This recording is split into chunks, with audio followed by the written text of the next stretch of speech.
Bonjour à tous, nous poursuivons avec la troisième Mishnah du 9e Pérec. Là encore dans notre Mishnah, nous allons voir le din de Nolad. Nous avons vu que pour annuler un vœu, il faut qu'il y ait ou Harata, c'est-à-dire que la personne regrette le vœu qu'il a fait, ou bien un pétard, une ouverture, une porte, c'est-à-dire on va lui dire si tu avais pensé que tu allais te retrouver dans cette situation, aurais-tu fait le neder? S'il nous dit que non, on peut le lui annuler.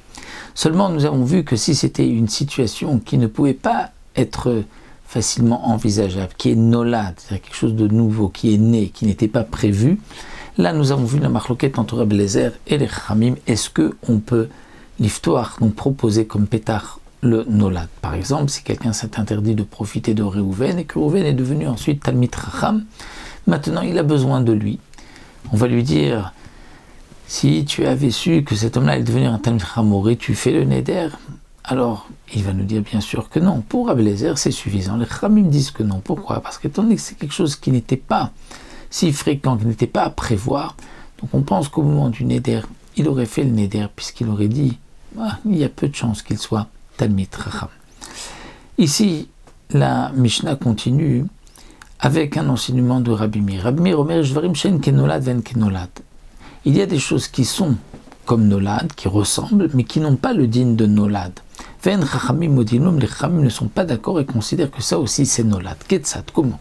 La Mishnah nous explique. Amar konam sheni noset plonit.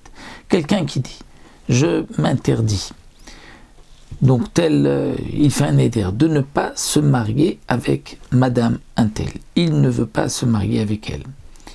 Il ne veut pas se marier avec elle. Pourquoi? Il donne une raison. Chez Avi Ara, parce que son père est rat, est mauvais. Son père est rachat, son père est mauvais. Amroulon lui a dit ensuite, Met, le père est mort, Oshasa Tchouva, où il a fait Tchouva. Est-ce que maintenant il peut se marier avec elle? Ou il a dit, Konam le baïtse sheni nichnas, si c'est interdit de rentrer dans cette maison. Pourquoi? Chakel evra betocho, il y a un chien méchant à l'intérieur, Shanachash betocho, il y a un serpent à l'intérieur. Amroulon lui a dit, Met akelev, Shneraga nachash, le chien est mort, le serpent a été tué.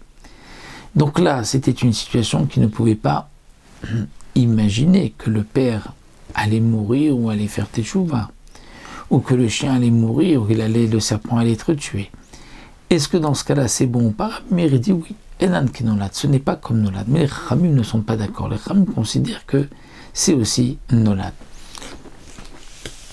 Alors bien que, dit le Barthénora, généralement la mort est considérée comme nolad, puisqu'il ne pouvait pas prévoir qu'il allait mourir, malgré tout, étant donné qu'au moment du neder, il a précisé pourquoi il a fait le neder, donc il a fait dépendre son neder du fait que le beau-père est mauvais.